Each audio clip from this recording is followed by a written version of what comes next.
Hello AP Chemistry and welcome to Chapter 19, Thermodynamics. So this is like part 2 to Chapter 5, where Chapter 5 we talk about enthalpy, right? We talk at great length about what enthalpy is, right? Where enthalpy is the amount of heat that's transferred during a given process, right? It defines whether a process is exothermic or endothermic. And this is like the back half of that, right? Because enthalpy, right, as an energy term, only describes a tiny part of what's happening, and there's actually this whole other part known as entropy, which Chapter 5 alludes to, that we need to discuss now that gives us a better picture about what's happening in a given chemical reaction in terms of the energetics, okay?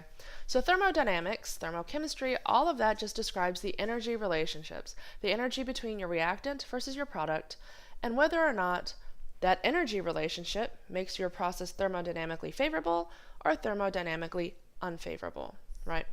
So, for example, if this is my reactant, right, and this is my product, right, we understand that to go from reactant to product, right, energy has to go in, right?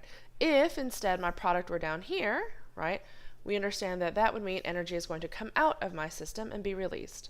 Note that in chemistry terms, right, lowering energy is a good thing, right? Increasing energy, bad thing, right? That means we have to put energy in to make it happen, okay? Do be mindful. So this is all we're talking about here, right? Is we're talking about, is there energy required to go in, or on the flip side, is there energy that will come out? There's another part to this picture, right, which is the kinetics, right? We aren't talking at all about kinetics. Turns out that every reaction has a given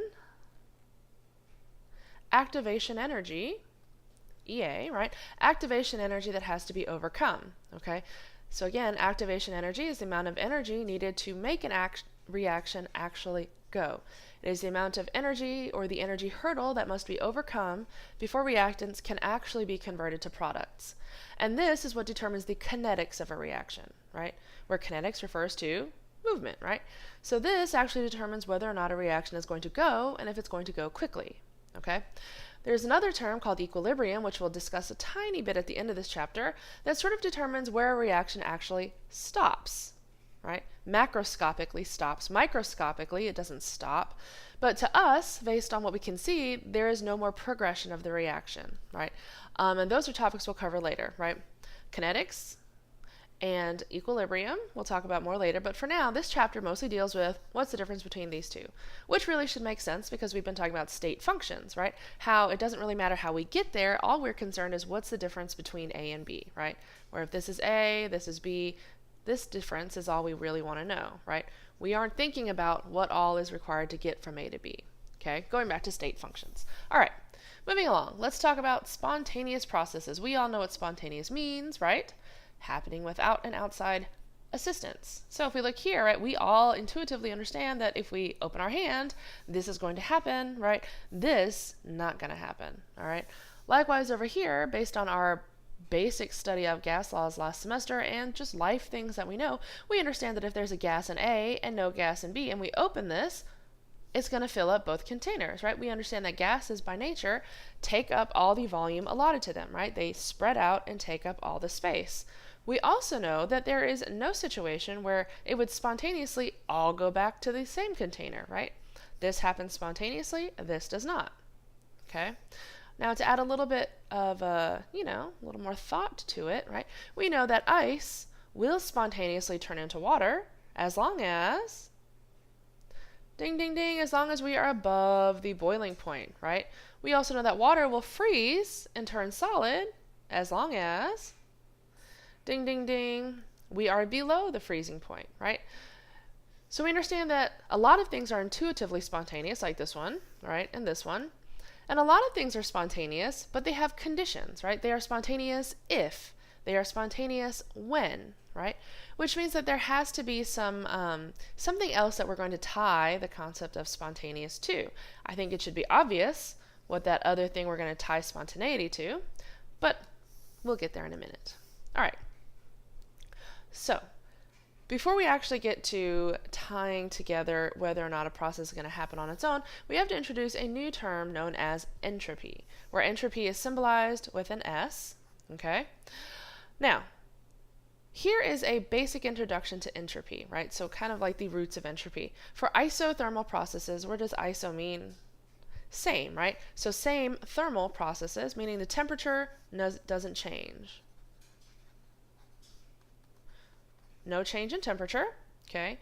Which, for our purposes, the only processes that we talk about happening often with no change in temperature, right, are our phase changes.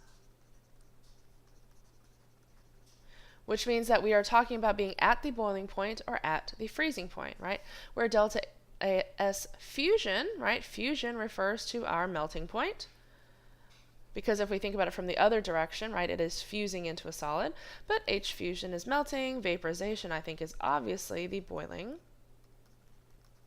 Okay, which means that this is obviously our melting temp, this is obviously our boiling temp, and this is the heat of fusion and heat of vaporization, which should look a little bit familiar because you saw these terms, I think, as a bonus in your Chapter 5 homework, where delta H of fusion, right, is simply the amount of energy required to make that phase change happen. Okay, so delta H of fusion is the amount of energy required to melt something. Delta H of vaporization is the amount of energy required to vaporize something. Okay, which means that we understand that this is going to be an energy term measured in joules or kilojoules, and this is our absolute temperature, which means Kelvin scale, which means that my units for S are always going to be joules per Kelvin. Now, can we report it in kilojoules per Kelvin? Sure, but just know that the standard unit is always going to be joules per Kelvin, right? Going back to the fact that we have to tie in our temperature, okay, in order for it to make sense. So, this gives us our basic introduction to the unit for entropy. Let's go ahead and do a quick practice problem. Kind of like our bomb calorimetry, these problems are just unit analysis. So here we have a temperature, right, the boiling point of ethanol. The word normal does have implication that we'll talk about in a couple chapters. It's molar enthalpy of vaporization. Molar enthalpy of vaporization, that is delta H vaporization, is equal to 38.56 kilojoules per mole.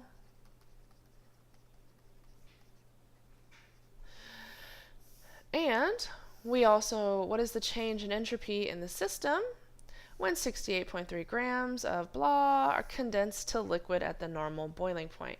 Okay, so note that this says condenses to a liquid. So are we vaporizing it or not? Not, right? We are condensing. We are going backwards, which means that if we want to talk about that process, right, delta H of condensation, right, means this would be a negative. It would be negative 38.56 kilojoules per mole. Yes? Okay, so let's go ahead and look at our math. We have our negative 38.56, and let's say you didn't remember that other equation. Even I know it was on the last slide, so most of you probably remember, but we know that this is the heat of vaporization, okay, or the amount of heat released when we condense, because that's an exothermic process, right? Anytime we reestablish connections, energy is released. Anytime we break connections, energy is required. Okay, so we have this, right? We also know, oh look, we have what do we have? We have some grams up here. We know that there are 68.3 grams, okay? It's like, all right, well, that's not incredibly useful on the front end, but if I know that I have, we can put that down here. So 68.3 grams of C2H5OH, right? We can turn that into moles, right? And so we can go ahead and we know we have 24.02 plus 6.06 plus 16. So we have 46.08 grams per 1 mole. And so we have 68.3 divided by 46.08. And that's going to give us I forgot what the rest of the number was, 822. So here we'll take our 1.4822 moles of my compound, right? And we know that my moles now cancel, but we know still that entropy is energy per temperature. That's right. So we're going to take our 78.3 plus 273.15 to turn it into Celsius, to turn it into Kelvin, and this gives us our entropy change, right? So we're going to multiply and then we're going to divide, and that's going to give us our entropy change. Yes? Fantastic. All right, next up. Second law of thermodynamics tells us that for any spontaneous process, the entropy of the universe increases. Note that universe is not the same as system or surroundings, right? Universe is the sum of my system and my surroundings, right? So what this is saying basically is that entropy, right, unlike most of our other terms, like enthalpy, right, we say that, energy is conserved, right? It goes in and then it goes out. But we're saying here that if a process is spontaneous, happening on its own without any outside intervention, what that means is for that process to be spontaneous, the overall entropy of the universe must increase. Okay? We're going to define entropy momentarily, or what it means in terms of common use as opposed to what we just saw. Okay? The entropy of my universe increases. All right, we're going to stop here, pick up in the next one, defining what entropy means. Thanks for listening. Be good, and I'll see you soon. Bye.